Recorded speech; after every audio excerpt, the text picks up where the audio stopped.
Got a question rolling in from Chef Poles. Should the Bears trade for Breece Hall after not taking a running back before the 7th round?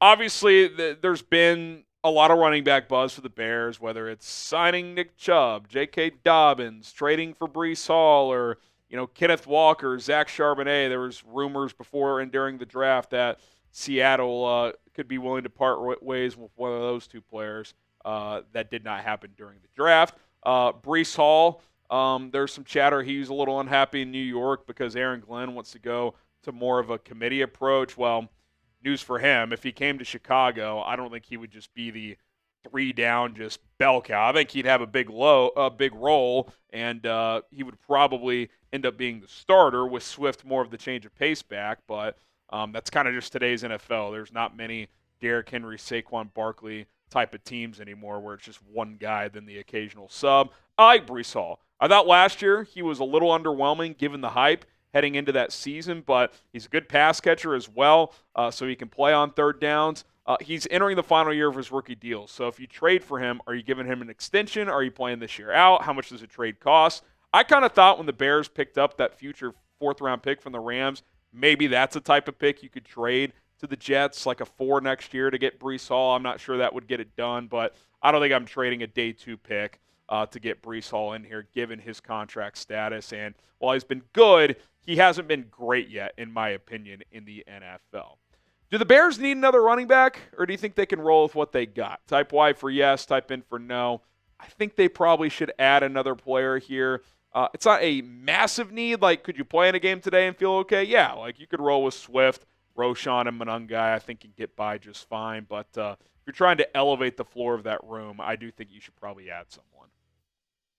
Okay, elite run. Trade for Jonathan Taylor, I assume is what you're talking about here.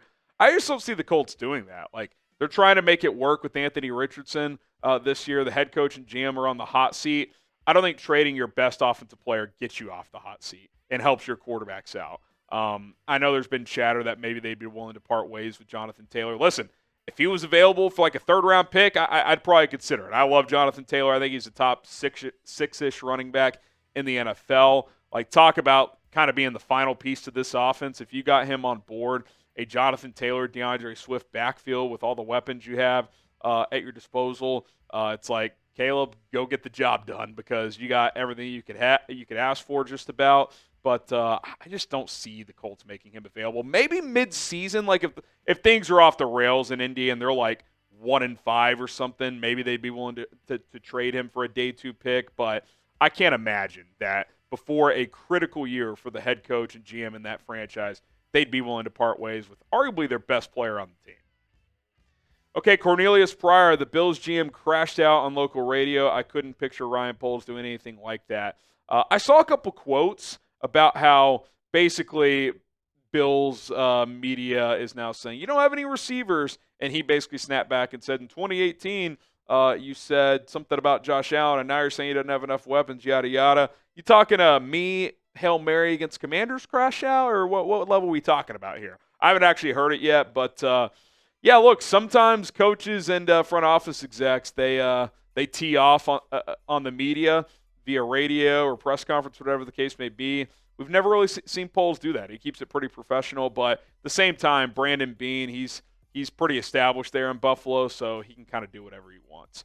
Subscribe to the channel. We are back on our regularly scheduled programming now that the draft is done, but our off-season coverage continues. The schedule drops May 14th, so we'll have that covered. You got some OTAs, rookie minicamp, all of that coming up over the next few weeks as well. Don't miss out. Subscribe, turn on notifications. Let's continue to grow this channel. Dennis the Chicago kid, a draft without an RB1 and edge is a letdown. I mean, yes and no. I think sometimes that's the crapshoot of the draft. Sometimes you get unlucky. We've talked about this a couple times. I think the Bears got a little unlucky with running back in this draft. Sure, could they have forced the issue and traded up and compromise some of their capitals to secure a back like on day 2? Yeah, they probably could have done that. I think they tried to trade up for Ashton Genty. It didn't work out. Second round, 2 players I'm guessing they liked a lot, Quinshon Judkins, Travion Henderson. They go 36 and 38 before they pick at 39.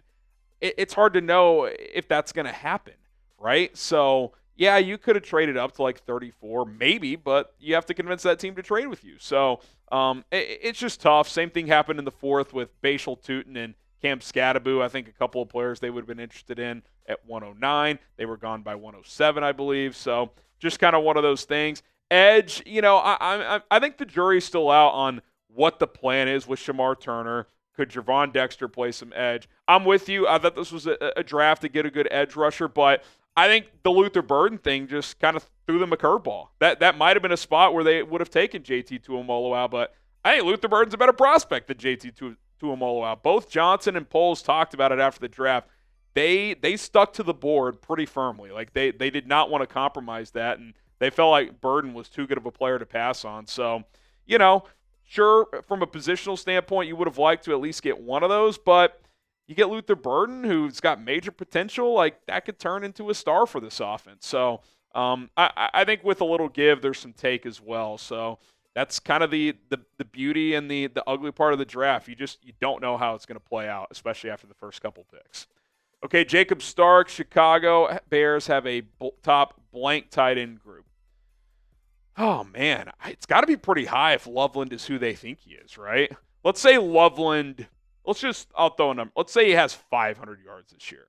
That's got to be a pretty high tight end group. I don't know if you have a top 5 individual tight end, but you might have 2 top 12 tight ends, right? And not many teams could say that. So I like it. We've complained for years that other than Cole Kmet, the tight end group has been atrocious, and then they take one and everyone freaks out. So I like it. And Durham Smythe is a tight end 3. That's a proper role for him. Be the third guy, come in, do some dirty work as a blocker, catch checkdowns, and play your role. That rolling him out there as your tight end 2 was never going to be a good idea. So now you get Colston Loveland, who's kind of a juiced up receiving tight end. Definitely excited to see what he could do. Speaking of Colston Loveland, get yourself a jersey. He's wearing number 84, so these jerseys are starting to be printed and ready for order. Chatsports.com/Loveland. Pre-order them today. Might take a little while to get them shipped out to you guys from our partners, Fanatics, but you will get those very, very early before training camp for sure. So chatsports.com/Loveland.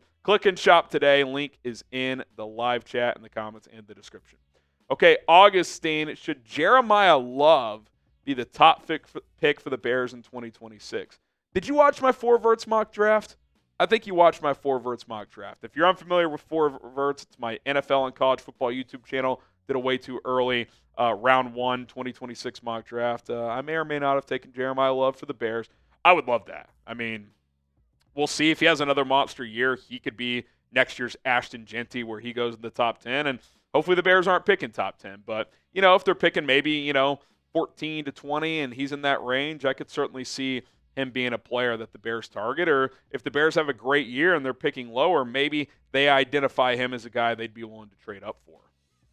Mike Nintendo Master, after looking at our draft picks, big needs next year will be edge and left tackle, safety and linebacker. Well, maybe not. What if Darnell Wright flips to a left tackle and plays really well there? What if Braxton Jones has a career year in this new offense and they just extend him? What if Ozzie Trapillo plays left tackle? What if Karan Amagaji? So I would agree, like on paper, those are positions to keep an eye on. I definitely think safety and linebacker are 2 to monitor. Running back could be in there still as well.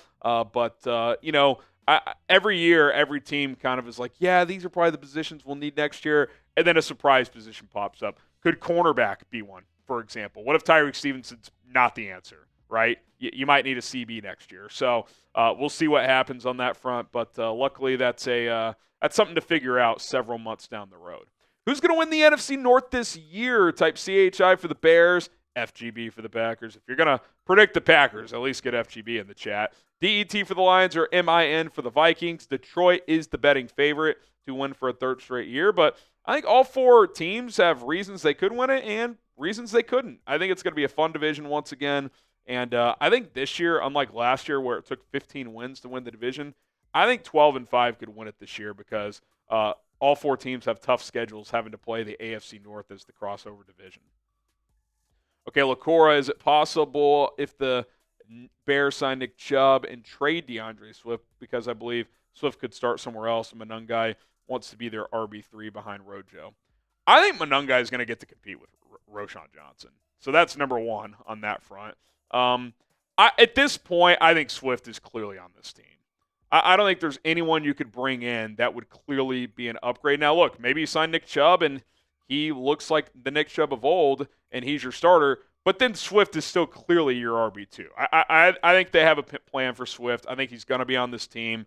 I think the Bears feel like they can find more out of him in this offense, better offensive line. And by the way, behind a bad offensive line last year, he almost had 1,300 all-purpose yards. He's a flawed player, doesn't have great vision, but if this line creates bigger running lanes, he should be even more effective this year. So still excited about what he can do in this offense. DC Viper, who do you think was the steal of the draft and UDFA? You talking about all teams or the Bears? If you're talking all teams, I'd say Seahawks and Damian Martinez in the 7th round. I just love their draft in general. For the Bears, I'm intrigued by this Cal kid they got. I think Xavier Carlton's his name. He had 9 sacks last year.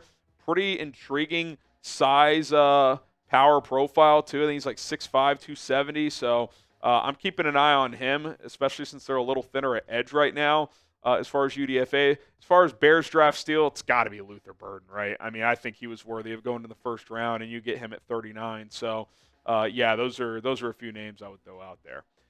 All right, give me a follow on social media. It's at HGramNFL on Twitter. Same handle on Instagram. We will continue the conversation over there, posting on those profiles. Appreciate you for checking me out over there. My name is Harrison Graham. Bear down.